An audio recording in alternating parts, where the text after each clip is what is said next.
Welcome, everyone, to another episode of All Things D2C News, where we cover what's going on in the D2C world so you don't have to. It's been a busy week with multiple conferences, tons of talks around pricing, and a lot of activity going on in the market. So let's dive in without further ado. One of the cool things that I got to see happen is a dear friend's company called Blue Atlas that was built completely without $1 of even ad spend, built fully on an SEO basis, was just acquired upwards of an 8-figure sellout to Foundry. So the world of shifting towards building brands without needing ad spend and actually being able to scale them is happening. Another brand that I'm a big fan of, Mad Happy, just recently closed on a deal with LVMH, which is amazing. But also, they started to do partnership deals with Los Angeles Dodgers, Courage Bagels, and a few other products that they're releasing as collaborations. So seeing Mad Happy really become the new Supreme for a lot of people with an actual mental health purpose is amazing to see. And then I think one of the spaces that we see a lot of activity around is the RTD space.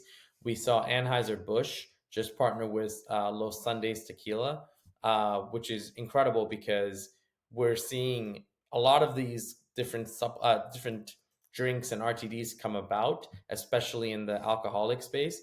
But this is one of the first ones that have gotten an official partnership with AB Beverages, which will be really cool because I'm personally a huge fan of tequila as well.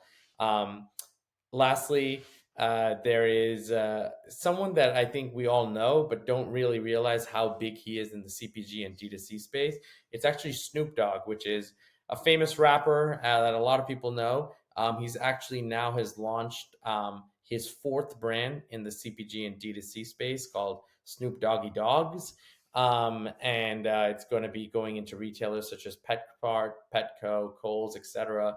But what's really cool here is you're seeing a creator that is doing multiple creator brands. And I think that's going to be the next phase of creators, where if you're getting into starting to see a lot of creators creating brands, one or two, I think there's going to be creators who start creating tons of creator brands and create a house of brands and products for what they use in their lifestyle. Like Snoop Dogg, he's creating products that he's using in his lifestyle and coming out with his own branding around it. So that's it from my side on the news. I'll pass it on to you, Ethan, for news from your end.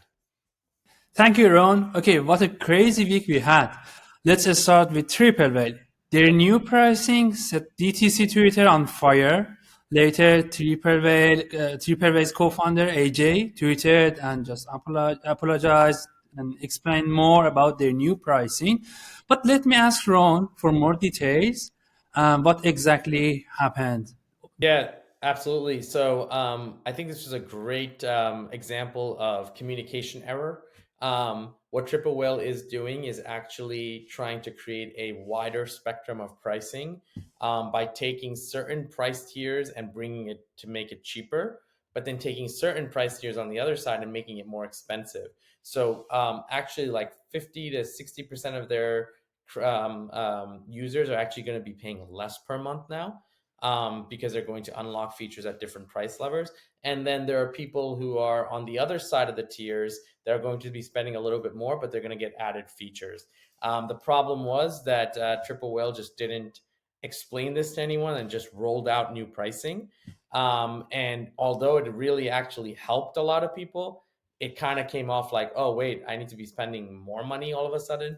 So glad AJ and Max, the team at Triple Whale, got that cleared up.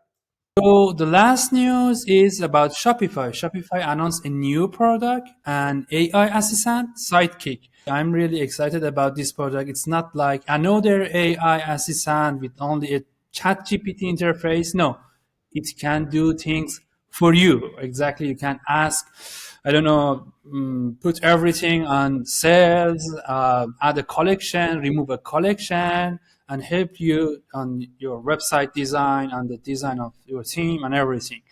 So yeah, that's it from my side. Pass it to you, Damon. Thank you. There we have quite a bit of interesting news. We have a few first timers, but I will start with Lerez, which was a non alcoholic spirits producer. These guys also raised 18 million pounds, which is equivalent to almost $22 million through a founding round. And they also appointed Paul Gluster as their new founding, as their new CEO. They are saying the funds are aimed to drive momentum and expansion into key markets such as Australia, North America, Europe, and the Middle East. Um, I'll use the clean hair care brand. Also, it's jumpstarting a expansion strategy with a new executive and more financial backing. They raised 400K in funding, which was consisted of 100K from family friend loans and another 300K in equity. Westrock Coffee, which we all know, also secured a $75 million equity investment, and they're also launching a $300 million facility, which is about to create about 600 jobs over 4 to 5 years. Um, they are planning to open the facility in Arkansas.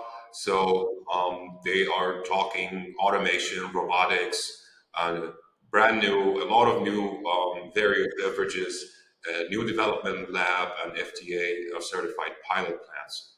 Really interesting stuff. Liquid Death, um, another beverages company, the canned water company, which is valued around 700 million, has hired Goldman Sachs to enter the IPO next spring. A lot of anticipations around this. Their reported revenue for 22 has been 130 million, um, which is incredible, and which was an increase from the $45 million revenue in 2021, and they are even set to double. So no surprise that these guys are going for IPO. Bobby, the infant formula company, has also secured a $70 million funding to purchase and acquire Nature's One. And by doing this, these guys are creating, basically taking over the entire formula, and they are planning to expand significantly now that there is huge demand for infant formulas in the United States. So last but not least, Fondue, the cashback app, has been acquired by the SMS giant Postscript, which was very interesting news. As you know, Fondue has created a great infrastructure in the e-commerce world to help brands get off their coupon addiction and the whole and acquire customers a lot more efficiently via SMS. And obviously, Postscript has seen great value in this. So we don't know the details of the acquisition and what evaluation, but this happened months after, almost 10 months after a recent Fondu's 10.5 million seed round. And Postscript, after a recent 65 million Series C, now I've decided to take this over. So I'll leave it up to you guys to calculate the evaluation of this M&A. Thank you so much for being with us, guys. I will hope you see you on the next episode. Wishing you a wonderful week. Take care.